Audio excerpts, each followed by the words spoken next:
Bien, ya estamos con la grabación de la sesión. Vamos a ver el día de hoy biología. Bueno, vamos a ver algunos aspectos importantes de la biología. El primer aspecto que tenemos que ver es marcar que es una ciencia natural. Siendo una ciencia y de carácter natural, obviamente está ligada a la materia. Pero lo importante ahorita es recalcar que debe apegarse al método científico. Entonces tenemos el método científico. Y dentro de la biología, el método científico ya por excelencia no es solo la experimentación, sino que abarca muchos otros aspectos. Muchos que tienen que ver con, obviamente, el desarrollo de la ciencia y el desarrollo del método científico. Pero tenemos el experimental para muchas ciencias, tenemos la observación directa, ¿sí? Tenemos el trabajo de campo,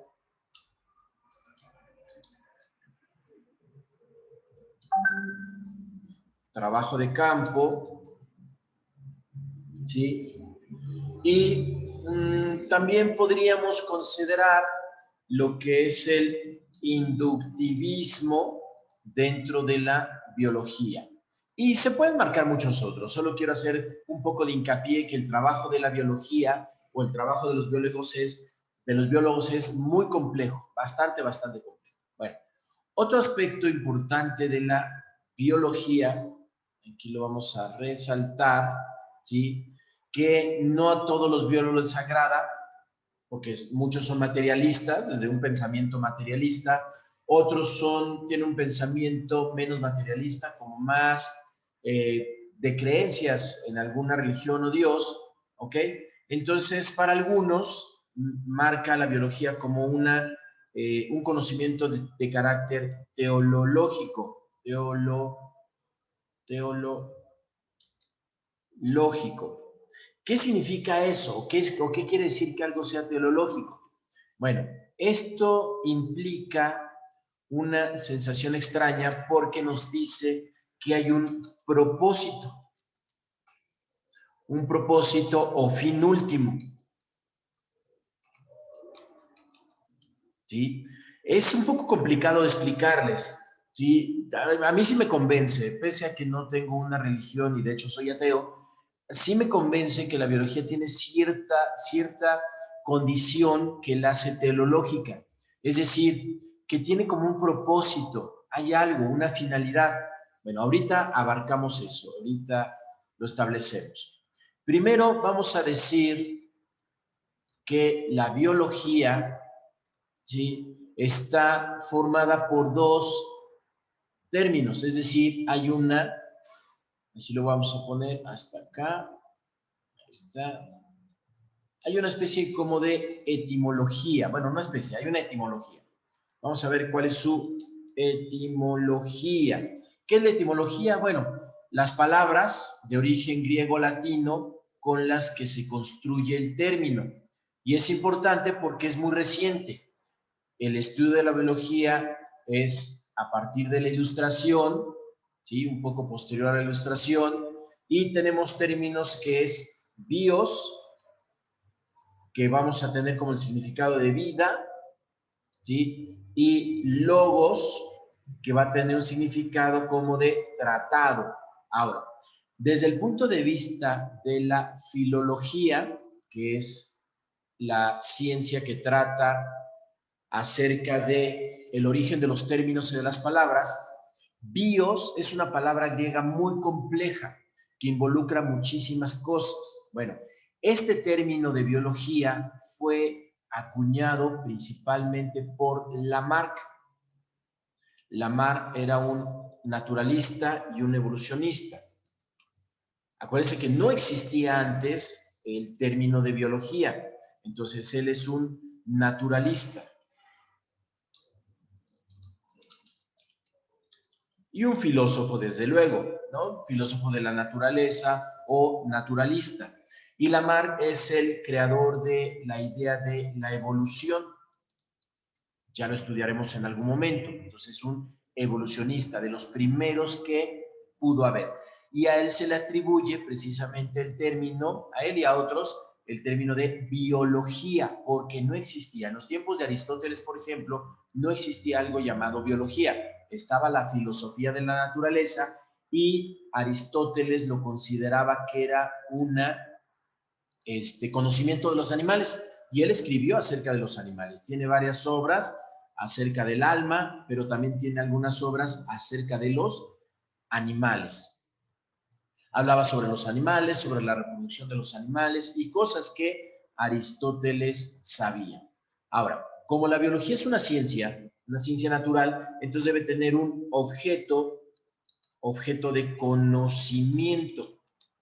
Es decir, de quién va a hablar o de quién va a decir cosas. Ese objeto de conocimiento lo vamos a enmarcar como los organismos. ¿Así? ¿Y qué son los organismos? Bueno, en términos generales es materia, pero esta materia tiene una cualidad, que está viva. Entonces, cuando hablamos de organismos, estamos hablando de materia viva. A mí no me gusta en lo personal el término de seres vivos. Es un término que obviamente se utiliza desde 1700, desde Lamarck, ¿sí? Como que la biología trata de los seres vivos. El problema es que entonces podría abarcar muchas otras definiciones de seres, como espíritu, almas, ánimas, fantasmas, el alma, la mente, ¿sí?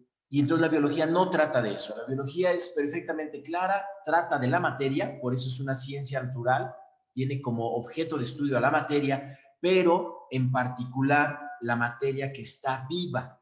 A la biología no le interesa la vida, es decir, no le va a interesar describir el término de qué es vida, de qué es estar vivo, qué significa, si estamos vivos o no estamos vivos, porque la biología va a enfrentar que hay algunas cosas que consideramos organismos y que parecen que no están vivos, y otras que también son organismos que cumplen con una serie de procesos, pero que no mueren. Entonces, en biología es muy difícil establecer los términos de vida y de muerte, ¿sí? Muy difícil, porque están, por ejemplo, los virus. Los virus son moléculas, pero están en el umbral de la vida, es decir, parece que no están vivos, pero sí pueden ser objeto de estudio de la biología. Entonces, encasillar a la biología como el estudio de seres vivos es ampliarla demasiado a cosas que no puede abarcar. Y reducirla a que es materia viva es como reducirla a algo muy limitado, ¿sí? Entonces, ¿de qué vamos a hablar? De organismos. Ahora, ¿cómo distinguimos a los organismos, que es materia viva, de la materia inerte? Bueno, a través de una serie de procesos. Los organismos deben tener o realizar una serie de procesos y esos procesos los vamos a delimitar aquí. Básicamente son 6 y los voy a delimitar de esta manera. Bueno, empecemos con el primer proceso, que es la reproducción. ¿Sí? Y como les había dicho que es teleológica, entonces la reproducción parece tener un propósito, parece tener una finalidad. Y ese propósito es la de conservar a la especie. La especie es un término que tiene muchos problemas, quizá demasiados problemas, ¿ok? Especie, ¿no? Esa es para la comida, especie.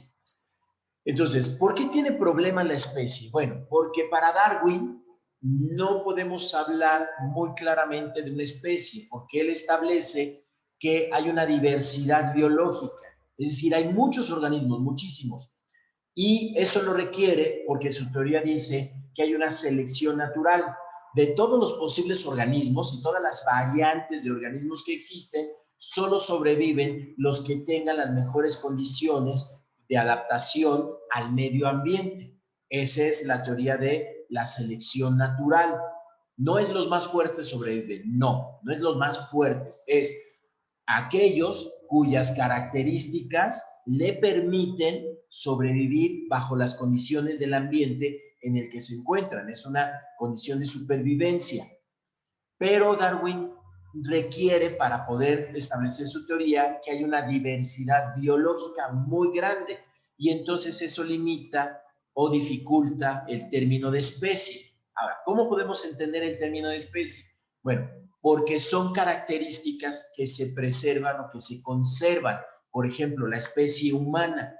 Todos tenemos las mismas características. La estructura, la cabeza en el mismo lugar, las extremidades en el mismo lugar, 5 falanges en cada extremidad, el tórax con los órganos en la misma posición, todas las funciones son las mismas y eso nos da una característica de especie. Ahora, ¿cómo es que pasa esas características a través de diferentes generaciones? Bueno, eso lo hacemos por los mecanismos de la herencia. Y esos mecanismos los estableció Mendel.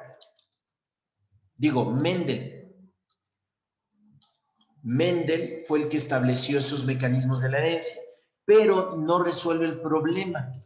¿Por qué? Porque ¿qué controla esos mecanismos? Es decir, ¿qué impide que dos humanos puedan tener un perrito o un gatito? ¿Por qué no se podría? Bueno, dirán, porque somos humanos. Sí, pero ¿qué lo impide?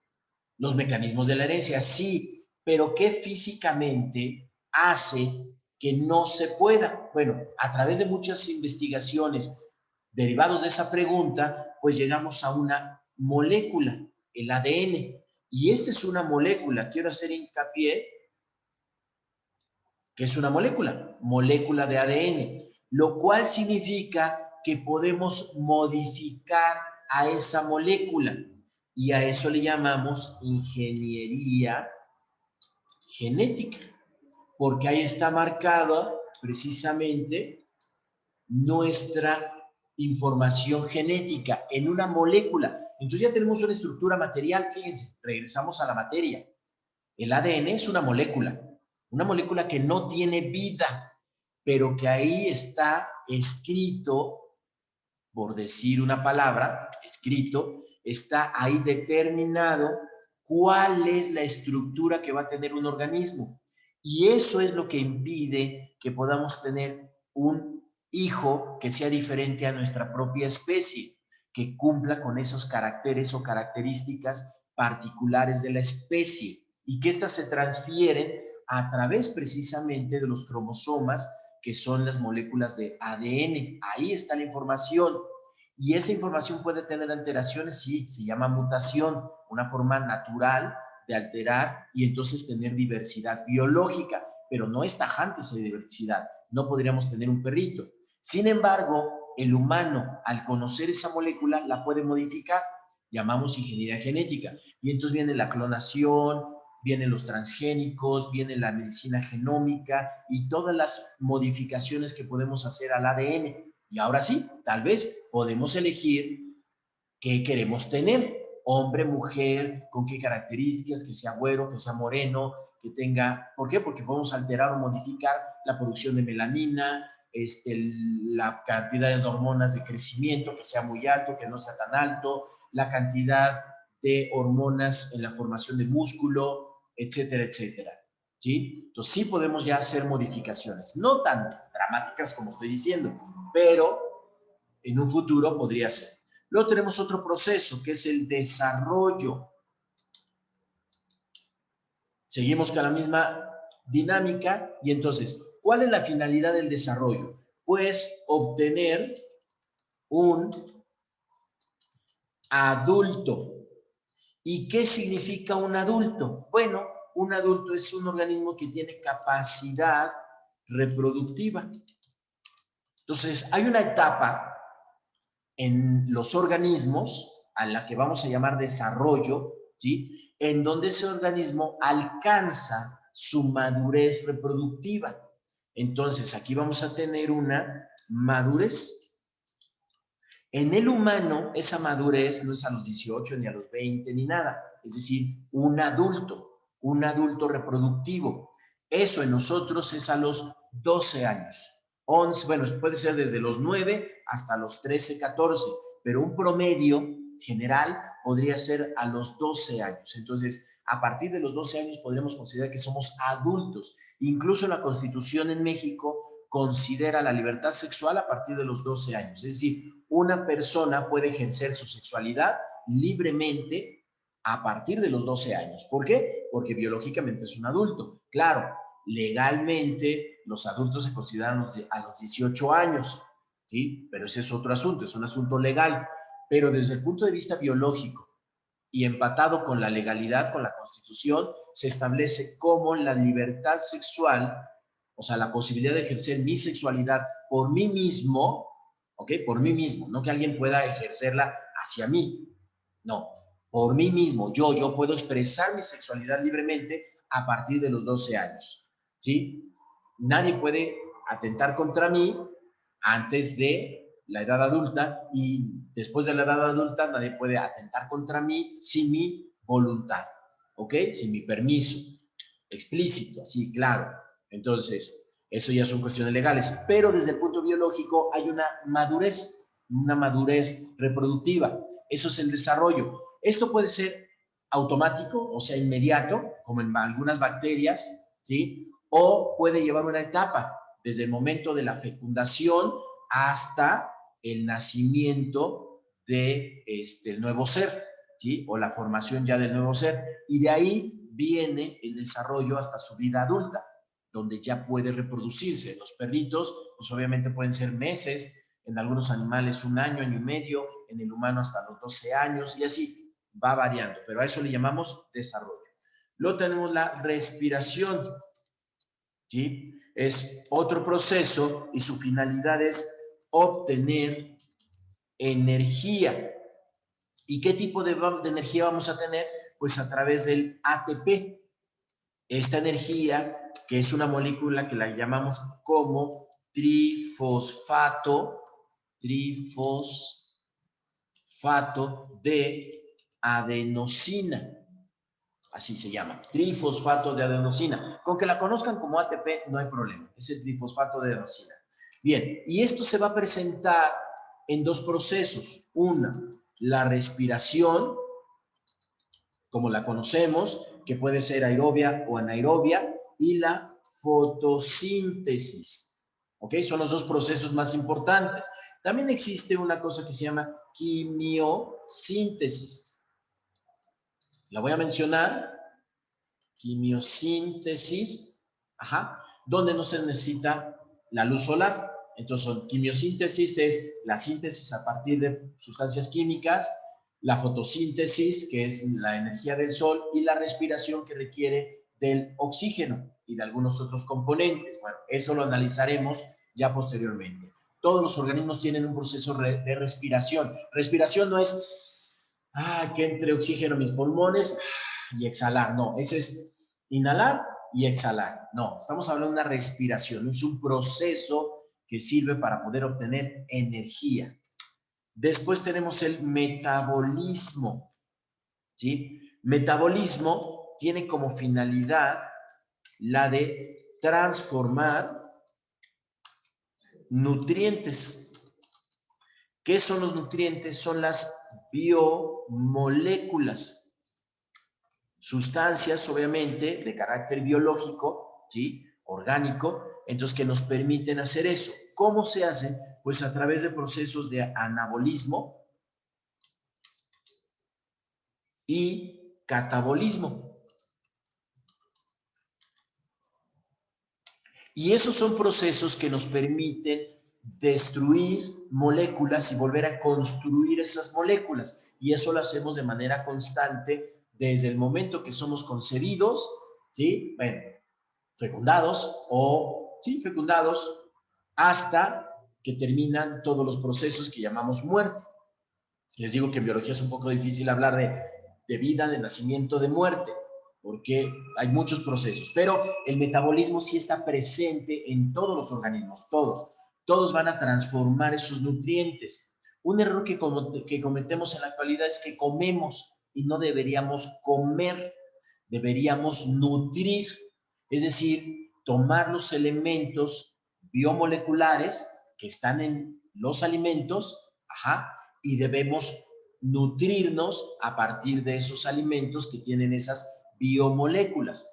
Algo complejo en nuestros días. Deberíamos aprender de nutrición, por eso se llama nutrición, ¿sí? Y la dieta no es quitar alimentos, la dieta es establecer qué alimentos y en qué cantidades cada organismo o cada individuo debería consumir. ¿Ok? Muy difícil, pero debemos hacerlo. Evitaríamos muchas alteraciones o trastornos de la alimentación o trastornos metabólicos. Bueno, ese es el metabolismo.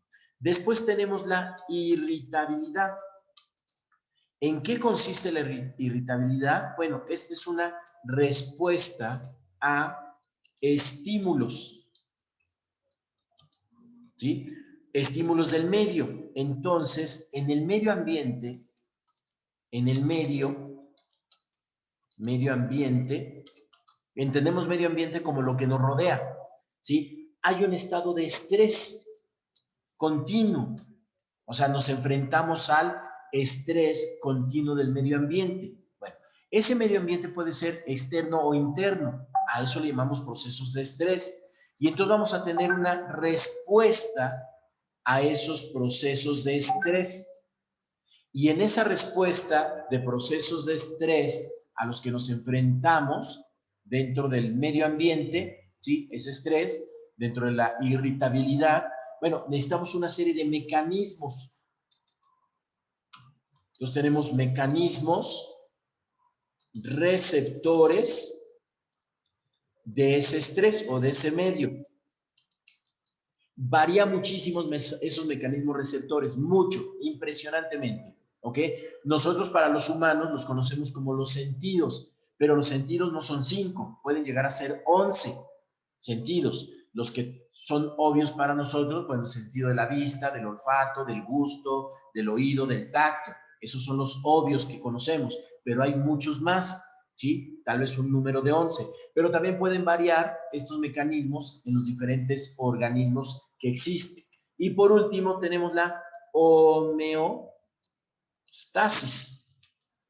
¿Qué es la homeostasis? Bueno, para el biólogo tiene la finalidad de mantener el equilibrio interno, ¿sí? Esto podrían considerarlo como un estado de salud o estado de equilibrio. Los médicos definen la homeostasis de otra manera, que está enfocada hacia preservar el estado de salud de un cuerpo, o sea, del cuerpo.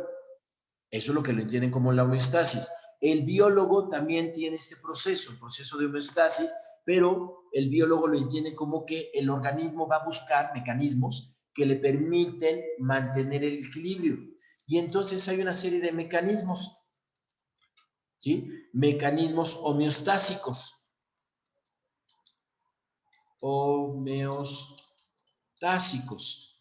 Esos mecanismos homeostásicos pueden ser el sistema inmunológico, la cicatrización, la regeneración de partes, ¿sí? Puede ser el control hormonal, el control de temperatura, el mantenimiento del pH, y son mecanismos muy complejos, ¿ok?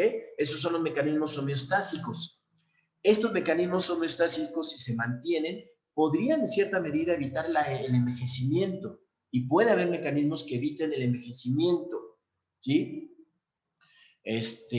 Bueno, no me atrevería a decir que incluso la muerte, pero bueno, tal vez pudiéramos estar hablando de algo así. Vamos a cortar aquí. Ahí está. Bueno, esos son los 6 procesos que están presentes en los organismos. Ahora, otra característica de un organismo es que todo organismo va a estar constituido por lo que conocemos por una célula, ¿sí? Todo organismo va a estar formado o constituido por células. Y vamos a definir a una célula con 3 palabras, como una unidad, es decir, una unidad porque un organismo está construido por unidades y esas unidades son las células. Es una unidad básica.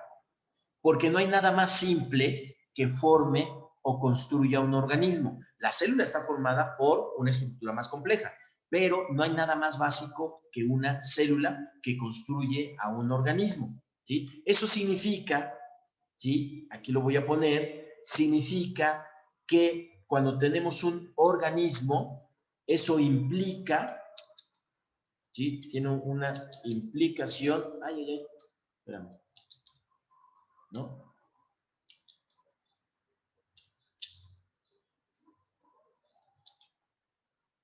Ya no sé cuál, ya no me acuerdo cuál era,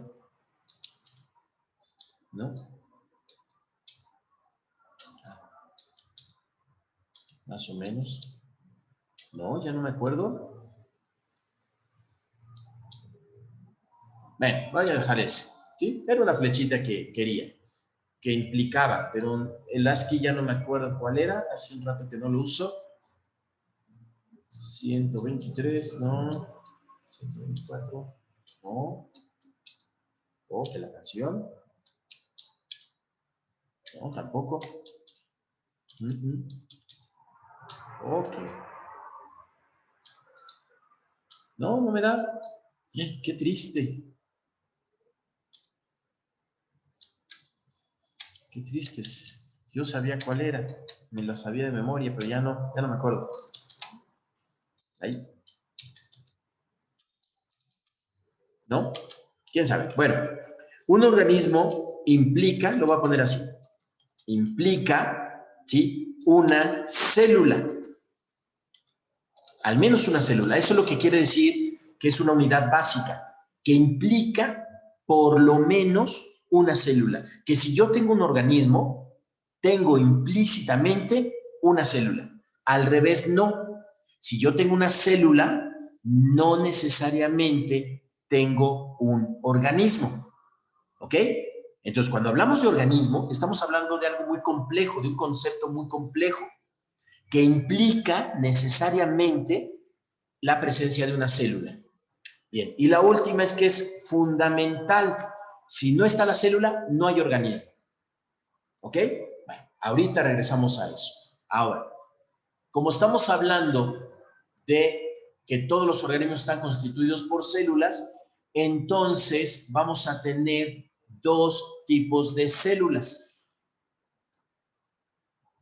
Entonces aquí vamos a marcar que hay dos tipos principales de células.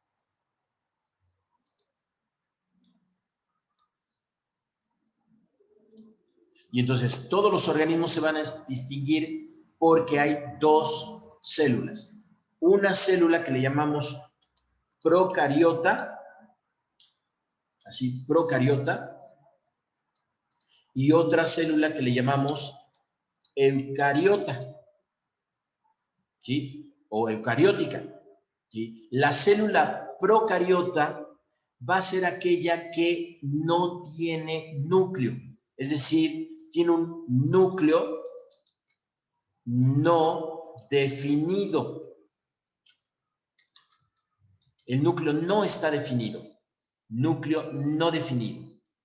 Y la eucariota o la célula eucariota es aquella que tiene un núcleo bien definido. Es decir, su núcleo va a presentar una membrana. Entonces tiene un núcleo bien definido. Se puede distinguir o identificar al núcleo. La célula eucariota es la que también llamamos como célula animal y célula vegetal.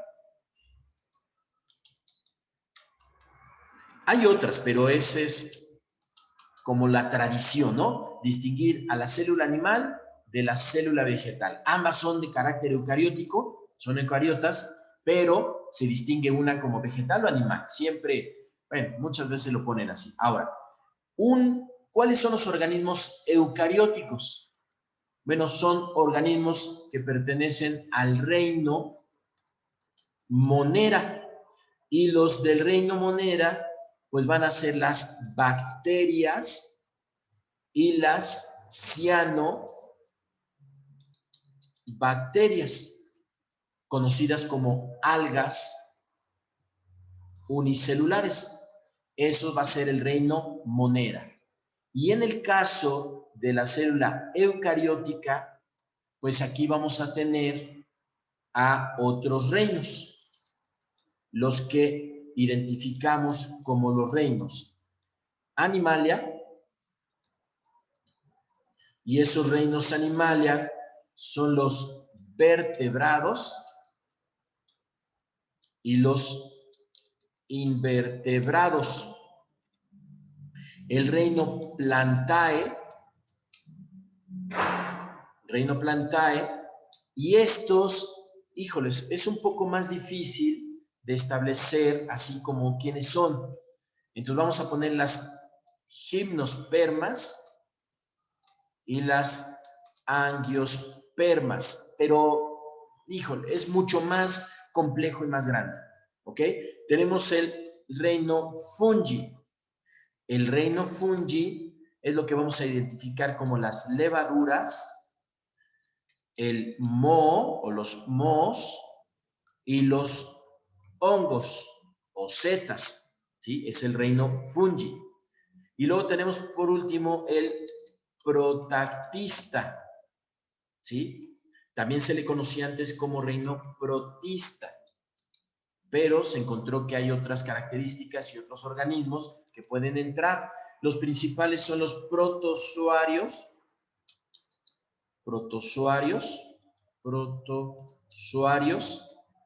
y las algas superiores, ¿ok?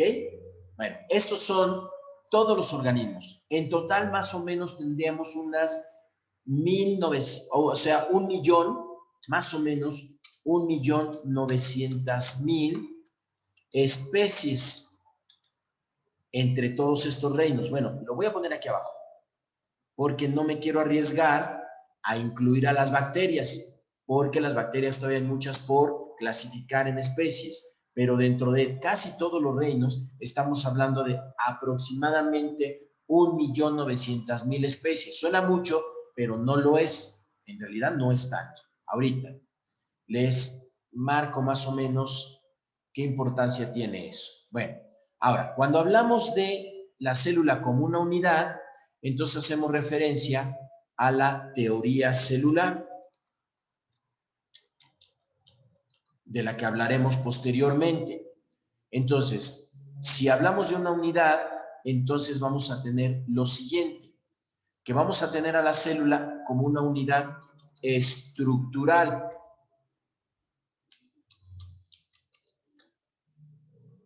Unidad estructural, es decir, que todo organismo se constituye de células. Todo organismo se constituye de células. Eso nos dice la unidad estructural. Hay una unidad funcional o fisiológica que nos dice que todo proceso es a nivel celular. Todos los procesos de los que hablamos, reproducción, desarrollo, respiración, metabolismo, irritabilidad, homeostasis, es a nivel celular. La siguiente es la unidad de origen, que nos dice que toda célula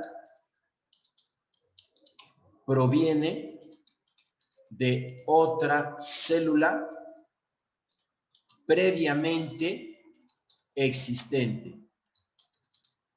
¿Sí? Y por último tenemos otros dos, que es la unidad genética, ¿sí? Que es la unidad de ADN y ARN, y una unidad evolutiva.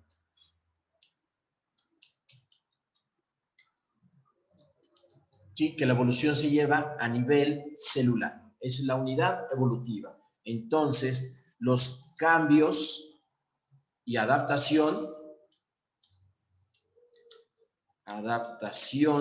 se dan a nivel celular. ¿De acuerdo? Bueno, eso es todo lo que tiene que ver con la biología. ¿Ok? Vamos a marcar después algunos aspectos importantes que ya en otra grabación lo podrán ustedes ver y en otra clase. Entonces, hasta aquí vamos a terminar y bueno, detenemos la grabación